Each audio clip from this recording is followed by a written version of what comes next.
Mardi 24 mars, calcul. On va reprendre ce qu'on a fait hier, c'est-à-dire poser des additions sans retenue. Peut-être est-ce que vous avez déjà fait les fiches avec les additions, peut-être que vous ne les avez pas faites, peu importe. Je vais juste vous montrer quelque chose. Donc si vous les avez faites, ben, vous vérifierez. Si vous ne les avez pas faites, vous allez tenir compte de ce que je vais dire dans la vidéo. Alors on va imaginer que sur chaque calcul, il y a un trait comme ça. Les unités, quand on calcule les unités, on va imaginer qu'elles doivent être bien alignées sous les unités. Le résultat doit être sous les unités. Et ici, le résultat doit être sous les dizaines. Alors, on ne va pas s'amuser à faire un trait à chaque fois. Ça, on va l'imaginer dans notre tête. D'accord ? Sinon, on imagine qu'il y a le tableau dizaines, unités. On peut faire un petit point sous les unités, un petit point au crayon de papier sous les dizaines, pour bien aligner le résultat des unités sous les unités, le résultat des dizaines sous les dizaines. Donc, je répète, si vous avez déjà fait les fiches, vous allez vérifier que vos résultats ne sont pas décalés. Par exemple, il ne faut pas que le résultat des unités soit là, le résultat des dizaines soit ici. Très important que ce soit aligné. Une fois qu'on a fait ces fiches, on va mettre une feuille blanche dans la pochette plastique que je vous ai donnée. Et papa ou maman va vous réécrire un calcul, une addition que vous allez poser. Donc cette fois-ci, on n'a plus l'immeuble. Cette fois-ci, on va devoir, alors là sur ma feuille, j'ai fait en dessous des traits au crayon de papier pour aligner. D'accord ? On va devoir poser l'addition correctement.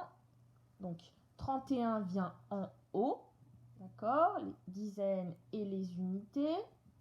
25 de dizaines sous les dizaines et 5 unités sous les unités. Très important. Ensuite, donc je calcule 1 plus 5, ça fait 6. Je mets bien le résultat des unités sous les unités. 3 plus 2, ça fait 5. Je mets bien le résultat des dizaines sous les dizaines. On voit bien que c'est aligné. On en fait plusieurs comme ça. On vérifie à chaque fois qu'on a bien aligné.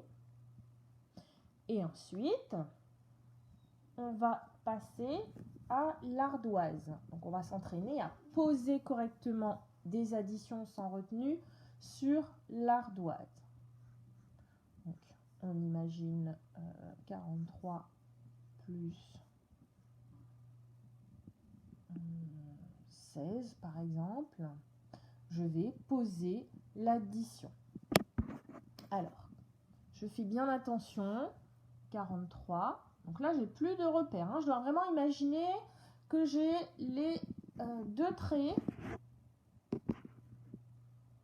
Donc 43. Alors, je laisse un petit espace entre les dizaines et les unités. Comme ça, je ne mélange pas tout. Je mets le signe plus. Et à côté du signe plus, je vais mettre le deuxième nombre, 16. Une dizaine sous le chiffre de dizaines et les unités sous les unités. On peut bien imaginer, hop, les deux traits. C'est bien aligné. Alors ici, pour me repérer, je peux faire un petit point léger sans appuyer en dessous des unités. Et ici, le petit point pour écrire le résultat sous les dizaines. Donc ensuite, je peux calculer. Ça me donne un petit point de repère. Je ne fais pas un gros point tout écrasé. 3 plus 6, ça fait 9. J'ai bien aligné. 4 plus 1, ça fait 5. J'ai bien aligné les dizaines. Alors on en fait plusieurs. On s'entraîne surtout à bien les poser, à bien écrire le résultat correctement. Par exemple, si je tiens pas compte du fait que ce soit aligné et que j'écris par exemple 3 plus 6, ah bah oui ça fait 9 et 4 plus 1 ça fait 5. Après c'est décalé et c'est comme ça qu'on fait des erreurs. Donc il faut vraiment faire très très attention de bien aligner. On imagine bien chaque colonne. Voilà.